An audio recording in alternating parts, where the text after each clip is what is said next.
Hi, welcome to SVR Sports Picks. I'm Peter Loshak. Today's Wednesday, November 2nd. We are talking with Andreas Hale, boxing and MMA analyst and commentator and senior editor at Champions. And we're going to take a look at UFC Fight Night 98, which goes this Saturday in Mexico City. Andreas Hale, this is a great card, actually. A lot of great matchups and some interesting handicapping situations. Thanks for being back with us. And in general, are you excited for this card? Looks like a lot of great matchups, right?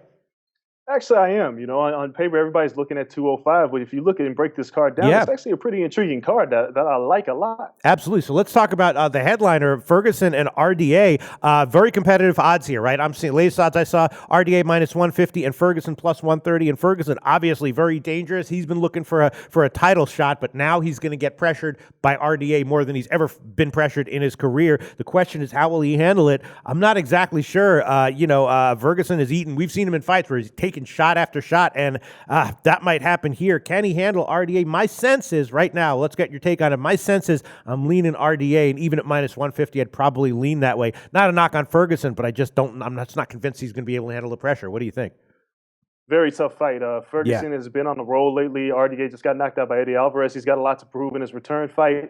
RDA has looked excellent as the lightweight champion, and prior to that, his run through everybody not named Khabib Nurmagomedov. He's been a phenomenal fighter. So looking at this fight, I have a hard time picking against RDA. My only issue is that Dos Anjos has just changed gyms. He left King's MMA. He's doing his own thing now. I don't know if that'll factor into how he fights, but I think he's pretty stuck in his ways as it is. So I like RDA in this fight, just by the narrowest of margins, though, because Tony Ferguson is a really tough customer. Right. Absolutely. And when you say narrowest of margins, do you think, my sense is also that because of their styles, at some point, this is going to end inside the distance. And, if you maybe, if minus 150 on RDA is maybe a little bit pricey for you, RDA inside the distance at 5 dimes right now is plus 195. That's a pretty healthy underdog line there. What do you think? Yeah, and there's another factor. This fight is in Mexico, and the elevation in Mexico has caused a problem for fighters before in a 5-round fight. I don't see this thing going the distance either. I think somebody's going down. I would put money on RDA to finish it inside of 5, but Ferguson could do the same. I don't think this thing is going the distance. That condition is going to come into play very quickly. By the time we hit the 3rd round, we'll have an idea of who's going down, but if you're going to make a bet on this thing closing within the distance. Absolutely. That's exactly what I thought. And the fight not going 5 rounds is just minus 205, 2-1. I mean, 1-2. Not a bad line there, right? Not bad at all. All right. We're in agreement on that one. I'm definitely liking RDA inside the distance at plus 195 and the fight not going 5 rounds at minus 205 as 2 bets with some value. Then there's a strawweight fight with Alexa Grasso, right? And she's just a 23-year-old prospect, but really, really promising. She'll get a decent, challenge here from Heather Jo Clark. She could win, but, of course, even though she's not that well known by, non-MMA diehards yet, she's not, creeping up on anyone. No one's going to be surprised by this. Minus 470 is the line right now for Grasso. Heather Jo Clark on the other side, plus 375. What do you think? Grasso wins, very, very likely, but would you take her at minus 470? No, I'll probably just stay away from this fight. Grasso, skill set, she's young, she's durable. Heather Jo Clark, she's pretty tough, but she's not anywhere in Grasso's league. You never know what happens in an MMA fight, though, but I just don't see any value in trying to put any money on Grasso for this fight. Yeah, that's a tough one. And then Dariush and Magomedov, another great fight that's very competitive, right?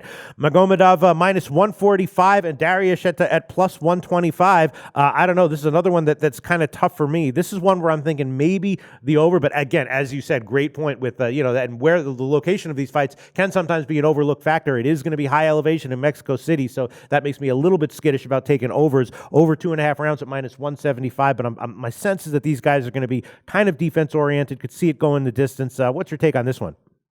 I think it'll probably go the distance. Yeah. I'm leaning towards Rashid Magomedov, tougher guy here, but Dariush is very tough as well. So But I think these guys will kind of cancel each other out for a first round or two, and I think it goes the distance, and it'll definitely go the over. Yeah, that's what I'm thinking. Over 2.5 at minus 175. I would give that one, but makes me a little bit nervous, but I would give it. And then another interesting fight, Oliveira and Lamas, and both these guys are talented but flawed fighters. And again, very, very competitive lines. Right now I'm seeing Oliveira at minus 120, Lamas at plus 100, and Oliveira just kind of has, he has some head issues, I guess, kind of, similar to, I've heard him called the featherweight Alistair Overeem, and that's pretty apt in my estimation. I guess if I had to take a shot here, I would take a shot with Lamas at plus 100, but I don't think it's, I don't feel confident enough in that to bet it. You have anything to say about that one in terms of betting value?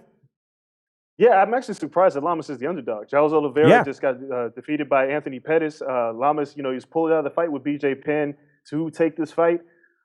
I have to go with Lamas, and at plus 100, I mean, why not? I thought it would at least be a minus 150, so I'm a little shocked at this line. I mean, I guess people know something that we don't. Right. But as somebody who's been watching both of their careers very closely, I got to go with Ricardo Lamas. He's got the higher upside in this fight. Oliveira's coming off that loss with Pettis. He's not a tremendous striker. I think that Lamas could outwork him and win the decision. That's what I was thinking as well, and that's actually, you kind of took the words right out of my mouth. I was leaning Lamas, but then I was like, the line confused me a little bit, and if a line confuses you, sometimes it's an indication that, as you just said, that there's some stuff that you aren't aware of, factors that you're not considering. That's always a dangerous situation to be in, but I'm leaning Lamas as well. And then, two other fights that are interesting on the main card, Sanchez and Held. Do you have anything about that one or the other one with Bravo? Diego Sanchez, you never know what you're going to get with Diego. Yeah. He's going to come to fight. Marcin Held is a tough guy.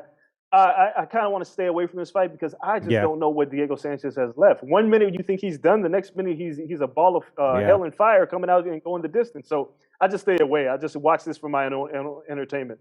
All right, so I think we've identified some good betting value here on the fight. If you had to identify one bet that would be your best bet on the entire card, what would it be with betting value? I'm gonna have to go with two here. I'm gonna have to go with Dos Anjos ending this within the distance, and I'm gonna have to go with Ricardo Lamas. Dos Anjos, I just don't see any way this fight goes 5 rounds with that elevation. They're just gonna have a lot to deal with, and Lamas I think should be the favorite. I'm surprised he's the underdog in this fight. All right, Andreas Hale, thanks for all your thoughts. Right now, Lamas is plus 100, and again, RDA inside the distance plus 195, almost 2-1. Andreas Hale, thanks so much. Talk to you again very soon. All right, thank you.